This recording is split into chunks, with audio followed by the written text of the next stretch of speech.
모세는 가나안 땅 입성을 앞두고 있는 출애굽 2세대들에게 이렇게 말합니다. 너희들은 하나님의 택함 받은 거룩한 백성이다. 모든 만민 중에서 너희들이 하나님의 택함 받은 백성이야. 이렇게 말씀을 하셔요. 그러면서 그 택함 받은 이유를 뭐라고 말하냐면 신명기 7장 8절에서 이렇게 말씀하십니다.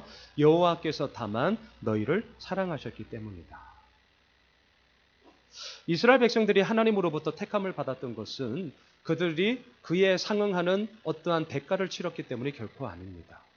다른 나라들보다 인구수가 훨씬 더 많아서 그것도 아니고요. 능력이 많아서도 아니고요. 돈이 많아서도 아니고요. 착하게 살았기 때문도 절대 아닙니다.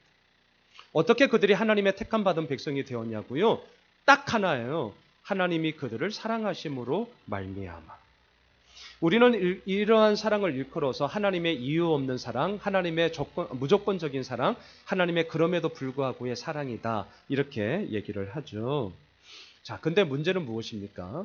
하나님의 이 이유 없는 사랑, 하나님의 무조건적인 사랑이란 이야기를 들을 때 우리 입장에서는 이 말이 참 고맙습니다.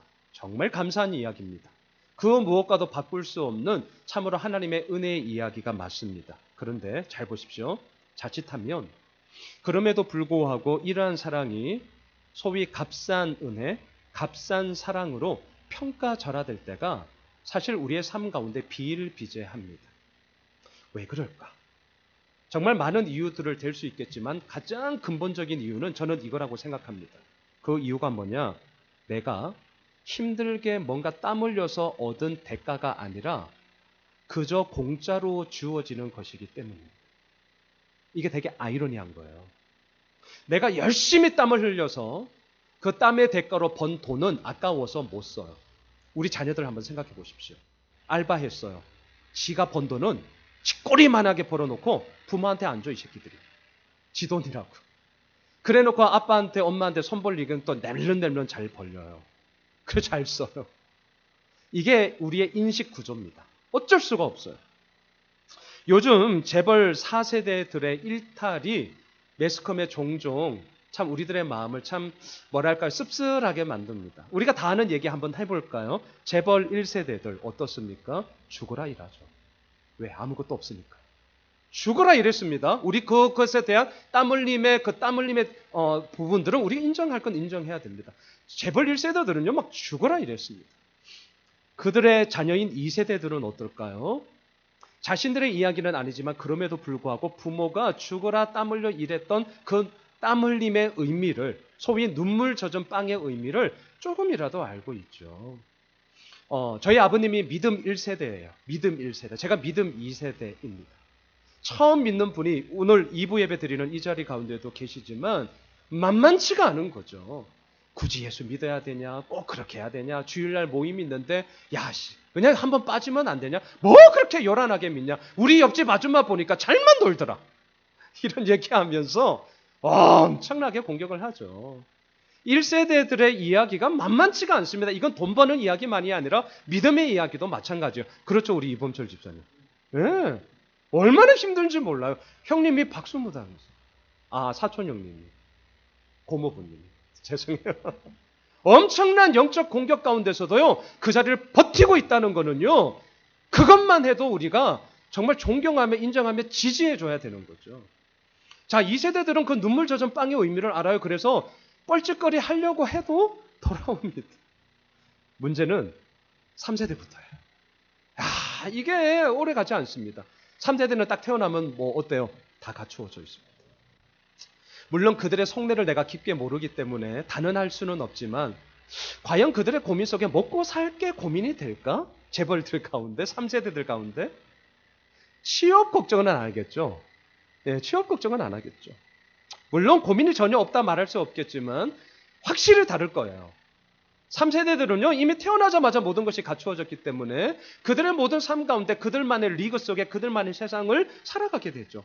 그러한 자들이 부모가 되었고 그 부모들로부터 태어난 4세대들은 말할 것 없죠. 제가 더 이상 부연 설명하지 않아도 우리가 쉽사리 이해할 수 있습니다. 우리가 이해하지 못할 소위 갑질이 그들 가운데는 너무나 정당한 것이냐 얘기를 할 때 막 속이 터져요. 막 미치겠어요. 그런 분들이 모 사모님이 계시잖아요, 지금. 네. 이제 좀 인정을 하대요. 그래가지고는 안 되죠.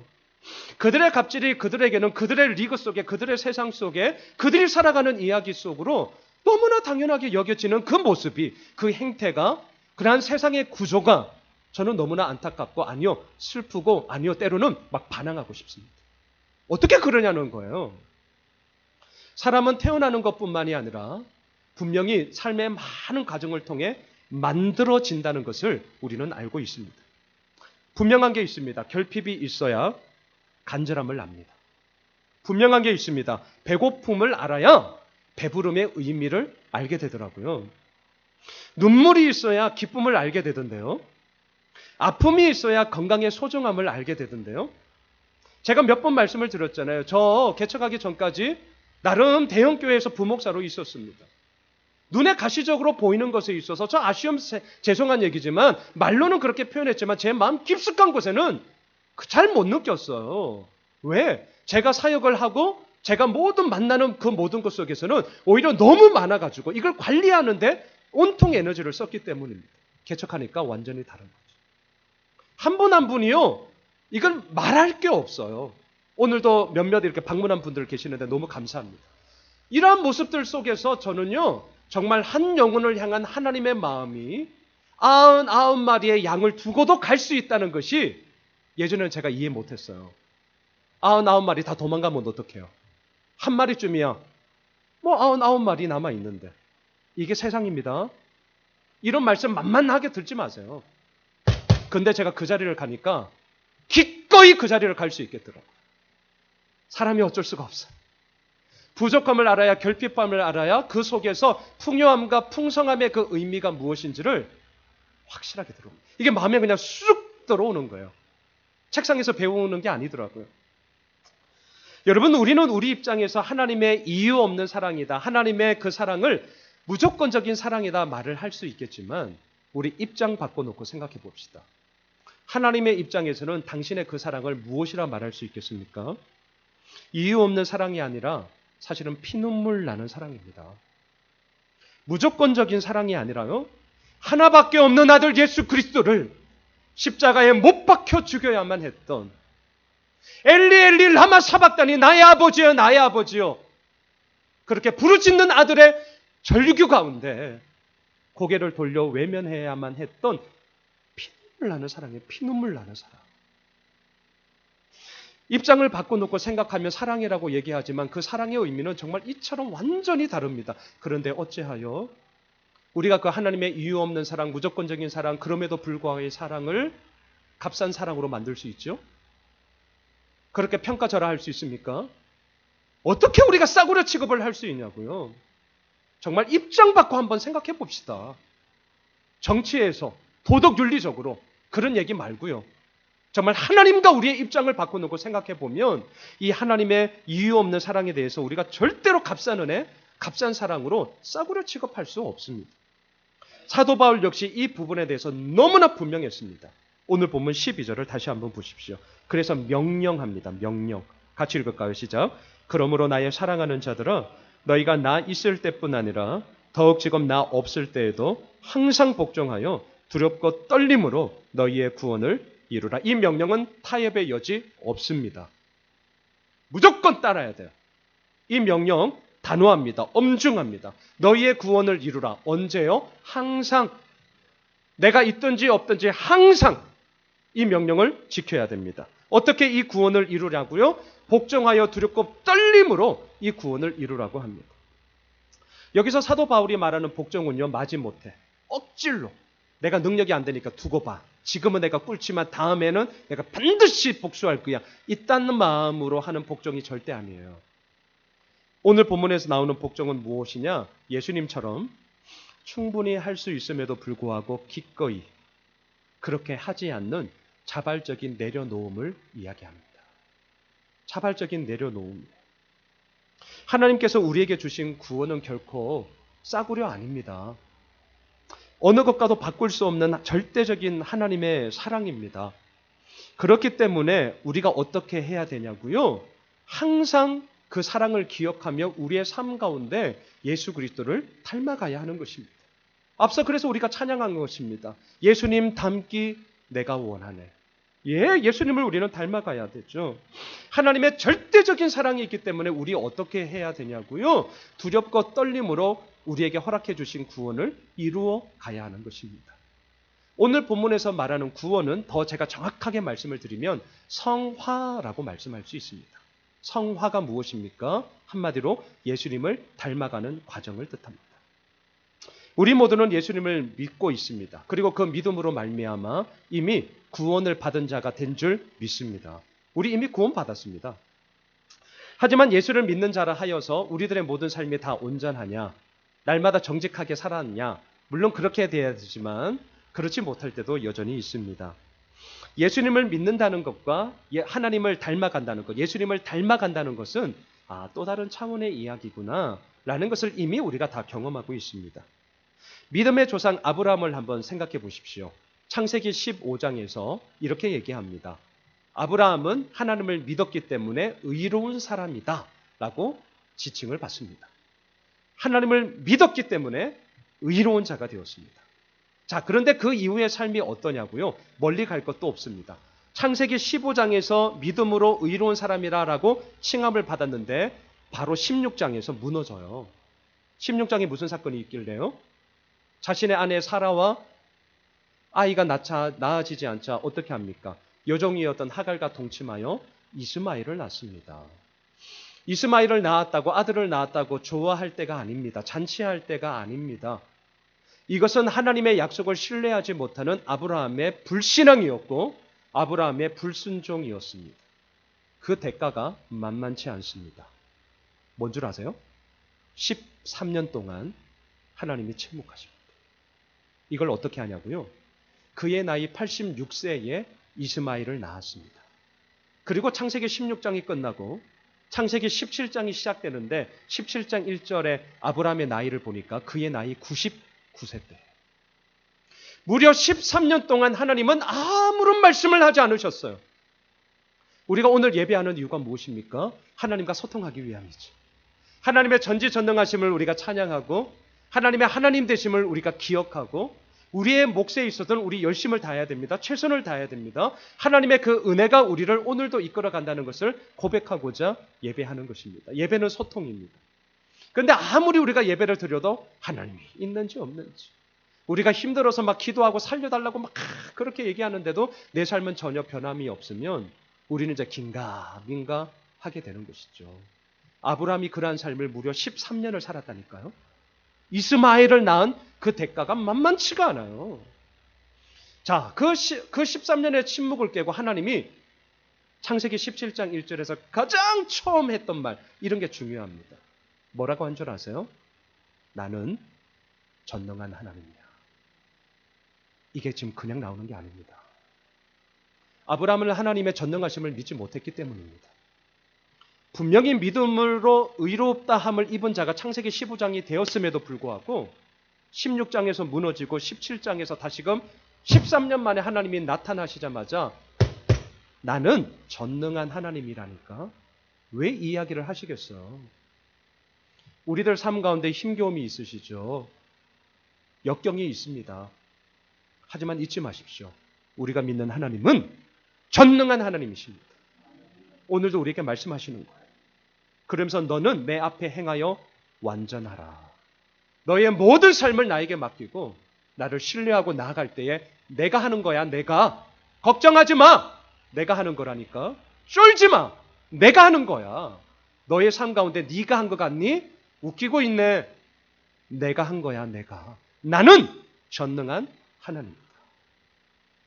아브라함은 하나님을 믿었기 때문에 구원을 얻은 하나님의 자녀가 되었습니다. 하지만 믿었기 때문에 그의 삶이 다 온전하였느냐? 아니요. 온전하지 못했죠. 연약하고요. 서툴고 때로는 죄를 지었습니다. 여전히 이기적인 자기 중심성에서 벗어나지 못했습니다. 그러한 아브라함이 해야 했던 것이 뭐냐고요? 오늘 빌립보서 2장 12절. 항상 두렵고 떨림으로 우리에게 주신 이 구원, 예수님을 닮아가는 성화의 과정을 아브라함은 이루어 가야 했습니다. 지금 이 편지를 쓰고 있는 사도 바울도 이러한 내적 갈등이나 신앙의 싸움이 엄청나게 컸습니다. 앞에 스크린을 한번 보시죠. 로마서 말씀을 함께 보려고 하는데요. 로마서 7장 22절로 24절 한번 띄워주시죠. 읽으면서 이 사도 바울의 마음의 공고함을 한번 같이 느껴봅시다. 시작. 내 속사람으로는 하나님의 법을 즐거워하되 내 지체 속에서 한 다른 법이 내 마음의 법과 싸워 내 지체 속에 있는 죄의 법으로 나를 사로잡는 것을 보는도다. 오라, 나는 공고한 사람이로다.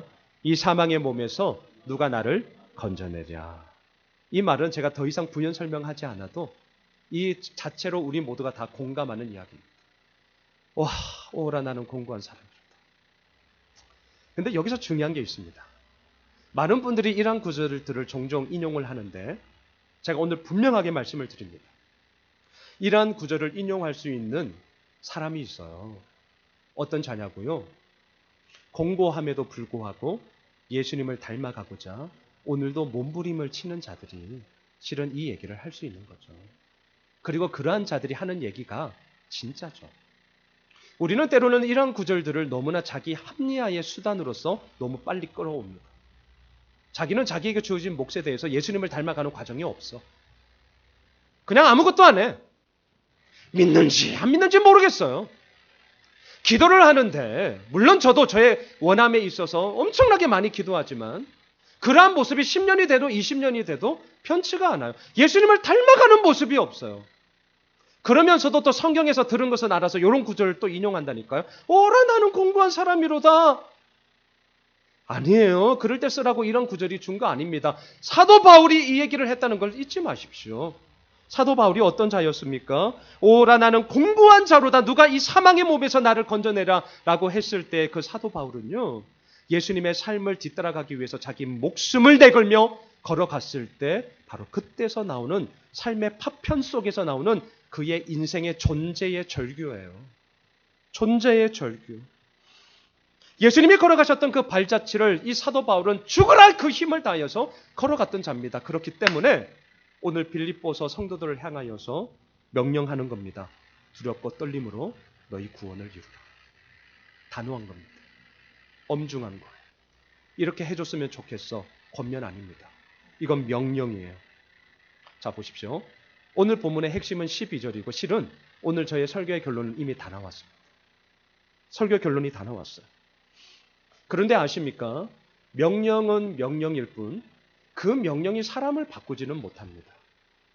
아무리 너희의 구원을 이루라 소리쳐며 명령을 한다 할지라도, 예수님을 닮아가십시오 아무리 얘기를 한다 할지라도, 말씀과 기도로 영적 무장을 하셔야 됩니다. 귀가 따갑도록 얘기를 듣는다 할지라도 그렇게 되더냐, 이게 쉽지 않더라는 것이죠.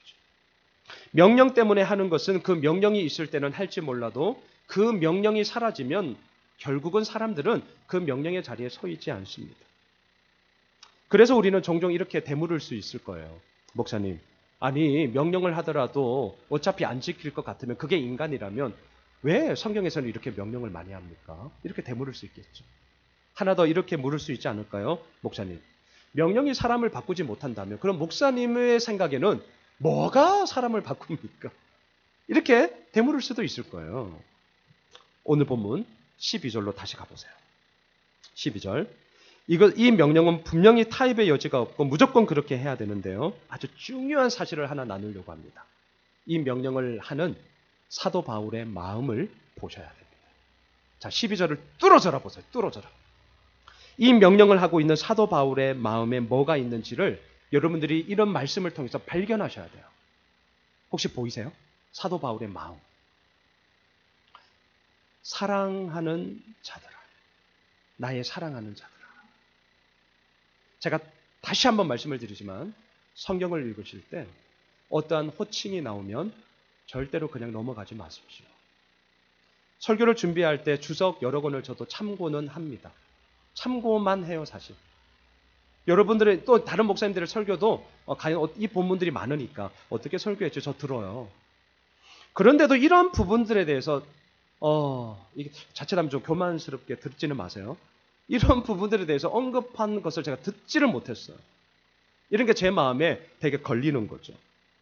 나의 사랑하는 자들아, 이게 명령을 하고 있는 사도 바울의 마음입니다. 원어를 보니까 제가 헬라어를 좀 쓰겠습니다. 죄송합니다. 아가페토이 무라는 단어. 아가페토이 사랑하는 무 나의. 나의 사랑하는 자들아. 아가페요, 아가페. 이게 무슨 뜻입니까? 이유 없는 사랑이잖아요. 아가페라니까요. 무엇입니까? 절대적인 사랑. 무조건적인 사랑. 지금 사도 바울은 나의 사랑하는 자들아 그저 듣기 좋으라고 편지 쓰는 예의상 하는 멘트 아닙니다. 우리가 그렇게 예의상 쓰는 멘트를 쓰다 보니까 이런 성경을 봐도 우리가 그렇게 하니까 그렇게 해석해요. 그건 우리가 그렇게 하는 거죠. 제가 말씀을 드렸잖아요. 우리가 설령 그렇게 하지 못한다 할지라도 하나님의 말씀은 정답은 정답으로 두셔야 됩니다. 그 정답을 내가 할 수 있는 수준으로 자꾸 끌어내리지 마세요. 신앙은 하향평준화하시면 안 됩니다. 절대로 그렇게 하시면 안 돼요. 나의 사랑하는 자들아 이것은요 정말 잊을 수 없는 하나님의 사랑이었고 하나님의 절대적인 사랑이 이 사도 바울의 삶 가운데 변화의 기점이 되었기 때문에 이 마음을 가지고 지금 두렵고 떨림으로 너희의 구원을 이루라고 단호하고 엄중한 명령을 하고 있습니다. 어디에서 이 사랑을 받았습니까? 다메섹 도상에서. 어디에서 이러한 사랑을 받았습니까? 빌립보 교회를 개척하는 과정에서. 어디에서 이러한 사랑을 받았습니까? 지금 빌립보서라는 편지를 쓰고 있는 로마 감옥에서. 절대적인 사랑이었어요. 우리가 살고 있는 이 세상에는요, 명령이 정말 많습니다. 일터에서 이 자리에 계신 분들 가운데 사업을 하시는 분도 있고 또한 부하 직원으로서 직장생활을 하시는 분들도 있습니다. 일터에서는 윗사람이 아랫사람에게 명령합니다. 가정에서는 부모가 자녀들에게 명령하죠. 학교에서는 교사가 아이들에게, 학생들에게 명령합니다. 교회에서는요, 목사가 성도님들에게 명령합니다. 여러분, 명령할 수 있고 때로는 명령 필요합니다. 필요해요. 하지만 그 명령이, 잘 들어주세요, 규제와 억압, 사람을 옥죄이는 통제로 끝나느냐, 아니면 그 명령이 새로운 전환점이 되고 알지 못했던 것들을 일깨우는 영적인 각성이 되고 자신의 잘못에 대한 진정한 반성으로 만들어지느냐. 두 갈림길이 있습니다. 다시요. 내가 하고 있는 명령이 그 사람을 옥죄이고 통제하는 규제로 남을 것이냐, 그 사람을 일깨우는 영적인 각성이 되고 새로운 전환점이 되고 자기의 잘못을 통렬하게 바라보게 하는 반성이 되게 할 것이냐. 이 두 갈림길이 있다니까요. 같은 명령으로 보이지만 같은 명령이 아닌 거예요. 이 갈림길이 어디서부터 시작하는 줄 아십니까? 오늘 본문 12절 아가페 토이 무에 나의 사랑하는 자들. 명령을 할 때 어떤 마음으로 하십니까? 오늘 제가 목장 나눔지에 그 나눔으로 시작해 보시라고 질문을 넣었어요. 부모로서 자녀들에게 명령을 할 때 어떤 마음으로 하세요? 상관으로서 부하 직원에게 명령을 할 때 어떤 마음으로 하세요? 저도 마찬가지예요. 우리 부교육자님들에게 저 명령할 때 있거든요. 이거 하셔야 됩니다. 저 명령할 때 있어요. 어떤 마음으로 하냐는 거죠. 너 그냥 꺼져버려. 야! 너 그래가지고 어떻게 할 수 있어? 우리 이런 마음으로 명령할 때 있어요. 자녀들에게 요즘 우리 큰아들이 막 사춘기라서 제가 막 열불 날 일이 막 뚜껑이 하루에도 저놈의 새끼가 내 새끼가 아니면 그냥 와, 그 과정을 거쳐서 우리 선배님들 정말 존경합니다. 와, 이게 힘겨운 거예요. 명령을 할 때 어떤 마음으로 하느냐. 근데 이게 승부처입니다. 승부처. 오늘 본문에서 잊지 마십시오. 나의 사랑하는 자들아. 이 마음으로 명령하지 않으면 아십니까? 그 명령은 옥죄이는 규제가 됩니다. 숨막혀요. 그 사람을 때로는요, 완전히 무너지게 하더라고요. 제가 이 말씀 앞에 정말 많은 시간들을 실은 이번 한 주간 주일 설교를 준비하면서 진짜 많이 가졌습니다. 그러면서 이 말씀이 생각이 났어요. 앞에 스크린을 한번 보시죠. 마가복음 10장 21절을 한번 스크린을 보시고 읽겠습니다. 함께 읽습니다. 시작. 예수께서 그를 보시고 사랑하사 이르시되 내게 아직도 한 가지 부족한 것이 있으니 가서 내게 있는 것을 다 팔아 가난한 자들에게 주라. 그리하면 하늘에서 보화가 내게 있으리라. 그리고 와서 나를 따르라 하시니, 여러분들이 잘 알고 있는 예수님과 부자 청년의 이야기입니다. 부자 청년의 고민이 있었습니다. 무엇을 하여야, 어떻게 해야 영생을 얻을 수 있을까? 이 청년은 부자였음에도 불구하고 신앙이 정말 좋았어요. 왜? 영원한 생명을 얻을 수 있는 방법이 뭐냐? 요즘 젊은이들 이런 거 관심 없다니까요. 제가 광고 때 말씀드렸잖아요. 우리나라 캠퍼스 복음화율이 3%예요. 97% 영원한 생명 관심 없어요. 이 부자 청년은 믿음 정말 좋은 청년이었습니다. 예수님은 이 질문에 대해서 뭐라고 대답하셨느냐? 십계명의 명을 말씀하시면서 모든 계명을 다 지키면 돼라고 말씀하세요. 그러자 이 청년이 얼마나 당당하게 대답하는지, 주님, 저 계명 어려서부터 다 지켰는데요. 또 이렇게 얘기합니다. 이 대답을 듣고 있던 예수님이 다시금 부자 청년에게 명령하십니다. 그게 지금 방금 읽었던 앞에 스크린을 보세요. 21절입니다. 명령하세요. 뭐라고 명령하시죠? 내게 있는 것을 다 팔아 가난한 자들에게 줘. 그리고 와서 나를 따르라. 명령입니다. 예수님이 이렇게 명령하셨던 것은 이 모든 계명을 다 지켰다라고 아주 당당하게 얘기하고 있는 그 부자 청년의 마음을 보셨기 때문입니다. 놀라지 마세요. 그 부자 청년의 마음이 뭐가 있는 줄 아십니까? 제가 나중에 마가복음 강의할 때 더 이 본문에 대해서 깊게 얘기하겠지만 탐욕의 우상에 대한 마치 구렁이가 막 또아리를 틀듯이 또아리를 틀고 있었기 때문에 겉으로 안 보여요. 너무나 나이스해. 하지만 그 마음의 중심에 탐욕의 우상이 또아리를 틀고 꽉 차 있었기 때문입니다. 그래서 예수님께서 말씀하시는 겁니다. 모든 것을 버리고 나를 따르라. 부자 청년은 돈이 아니라 예수님을 믿어야 했습니다. 부자 청년은요, 영생을 얻기 위해서 모든 계명을 지키는 것이 아니라 그 영생을 주시는 하나님을 믿어야 했다니까요. 예수님은 부자 청년에게 명령합니다. 와서 나를 따르라. 이것은 그의 삶을 옥죄이고 규제하고 컨트롤하려는 통제가 아니라 그의 새로운 인생의 전환점을 일구고자 하는 영적인 각성이요, 구원의 초청장이에요. 와서 나를 따르라고.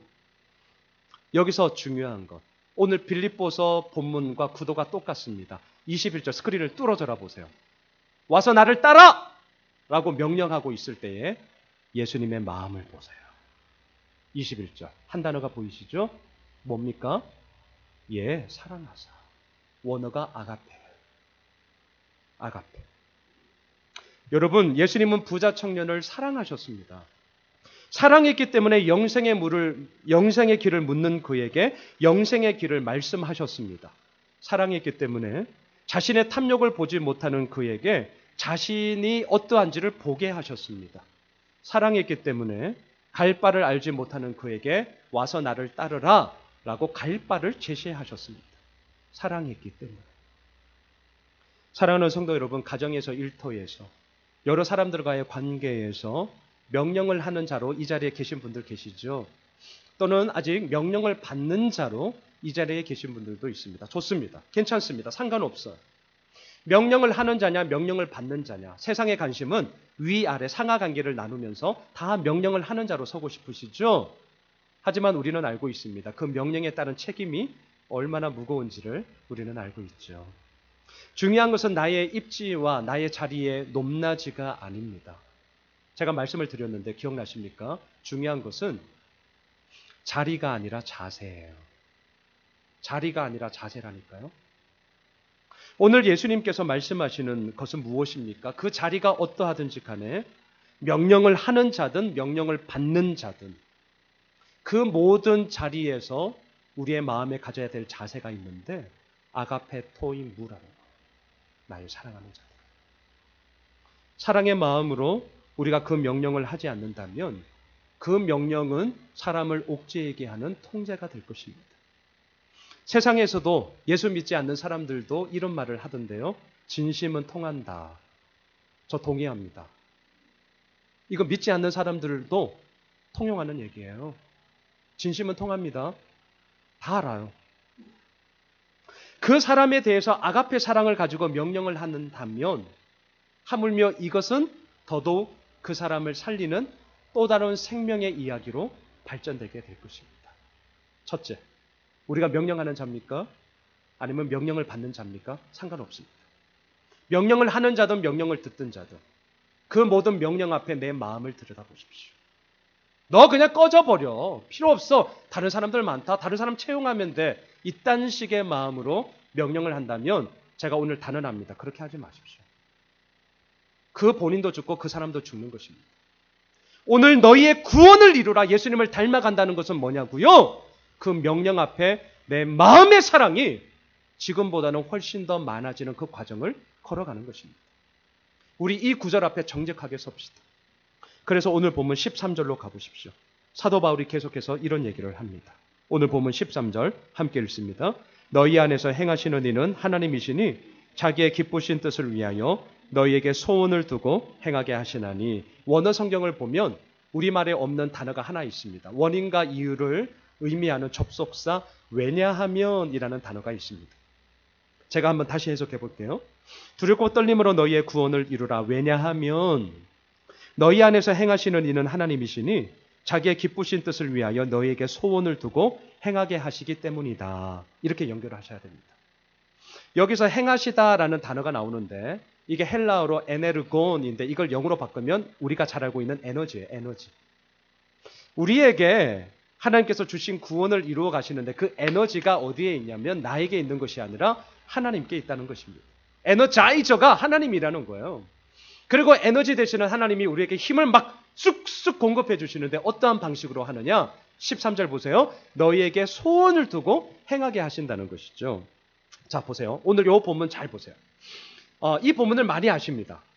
많이 아세요. 많이 아시는 구절이에요. 그래서 제가 더 묵상을 하면서 사실 되게 힘들었어요. 여러분, 소원이 뭐죠? 소원. 대부분은 이런 거죠. 어떤 일이 이루어지기를 아주 간절히 원하는 것. 왜 간절히 원하느냐? 지금 내 삶에 없으니까. 아니면 있다 할지라도 내가 만족할 만큼 풍성하지 않다 보니까 이걸 막 간절히 원해요. 막 소원을 이제 생기는 거죠. 제가 지금도 조금은 컨디션이 좀 안 좋긴 한데요. 한 두 주간, 와, 이놈의 감기가 얼마나 오래 가는지. 제가 도저히 어제도 안 돼가지고 다시 병원에 가서 약 탔는데 이게 너무 세가지고요. 제가 어제 진짜 완전히 하루 종일 해롱해롱 거렸습니다. 많이 나아졌긴 했는데. 여러분, 몸이, 이건 아주 비단 하나의 그냥 작은 예지만, 몸이 안 좋은 분들에게 진짜 원하는 소원은 무엇일까요? 말하지 마세요. 아니까. 건강이죠, 건강.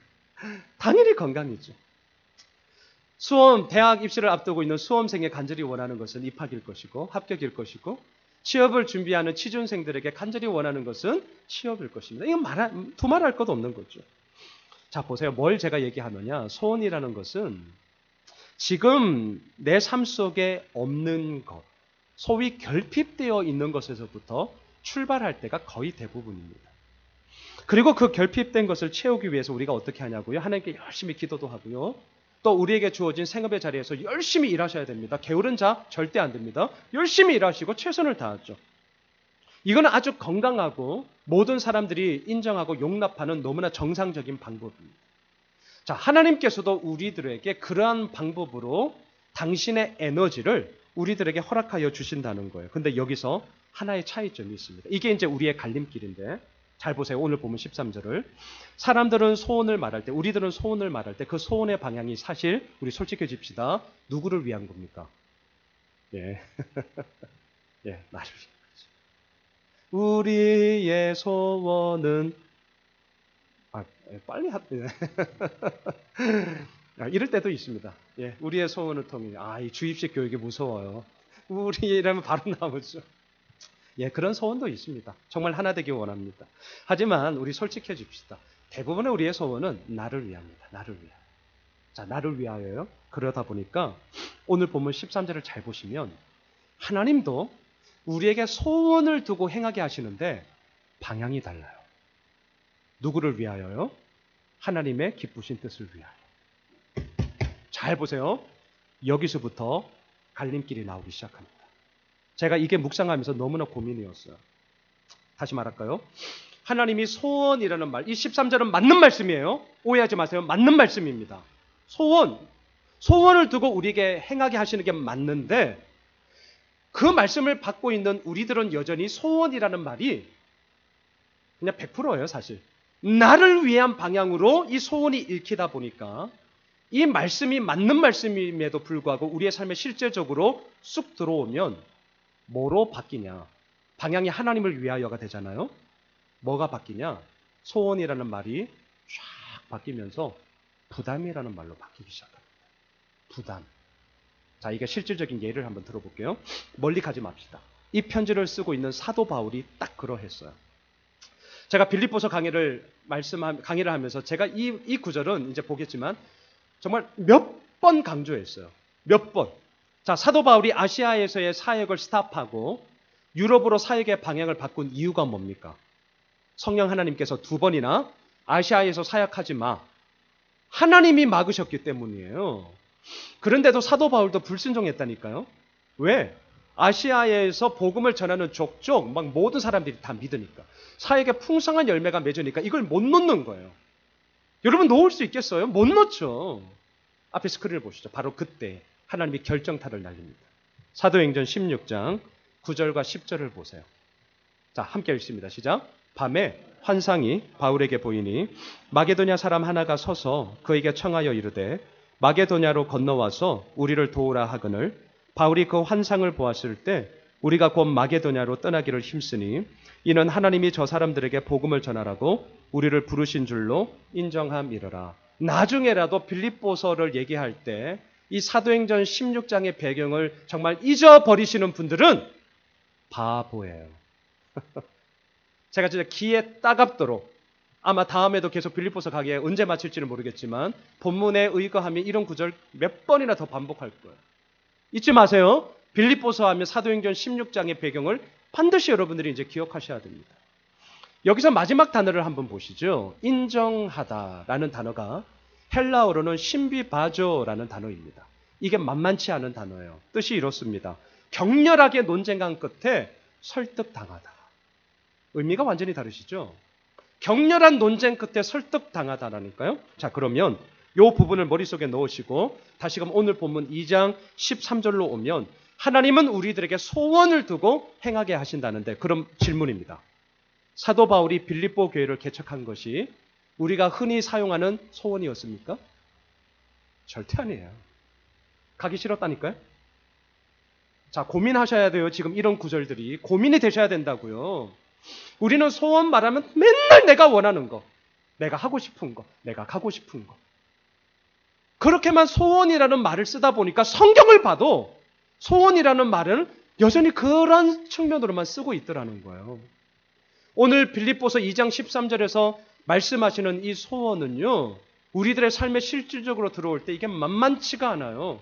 사도 바울처럼 정말 격렬하게 논쟁하여서 내가 그렇게 하고 싶지 않은데도 불구하고 하나님의 소원이기 때문에 그것에 대해서 내 뜻을 꺾고 무릎을 꿇어야 하는 무릎 꿇음의 과정이 있습니다. 마냥 다 내가 원하는 게 이루어지는 줄 아세요? 택도 없는 소리 하지 마세요. 그래서 오늘 본문 14절을 보세요. 빌립보서 2장 14절. 놀라지 마세요. 사도 바울이 이렇게 얘기합니다. 2장 14절 읽습니다. 시작. 모든 일을 원망과 시비가 없이 하라. 지금 이 얘기하는 이유를 이제 아시겠습니까? 왜 이 이야기를 하겠습니까? 힘드니까. 우리 안에 소원을 주고 행하게 하신다는 이 과정이 어렵기 때문에 그렇습니다.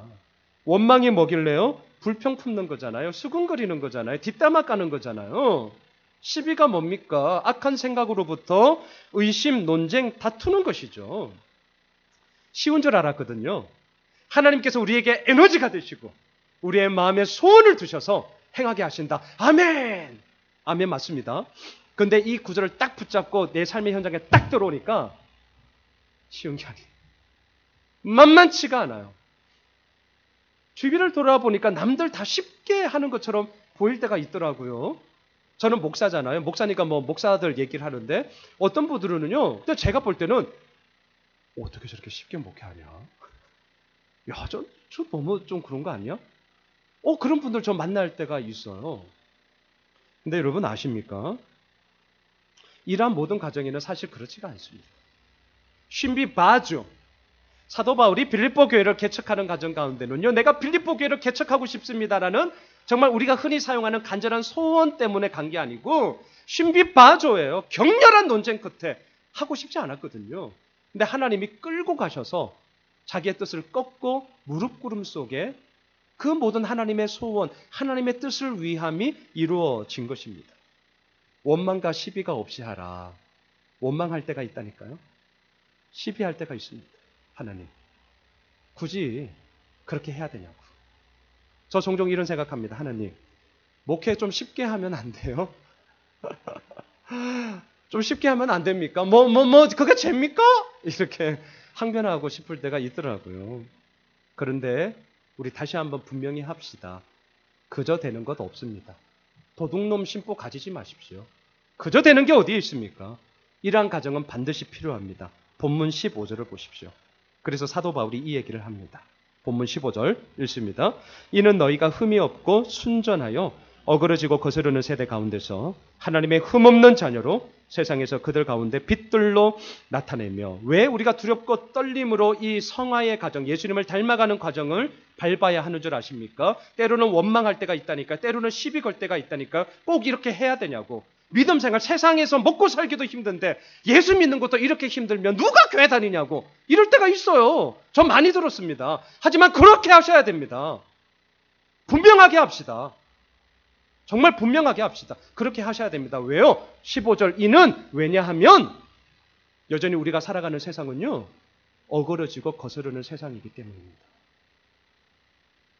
많은 분들은 이렇게 15절을 볼 때 뭐가 여러분들 눈 속에 들어오십니까? 흠이 없고 순전하여 이런 게 들어오죠.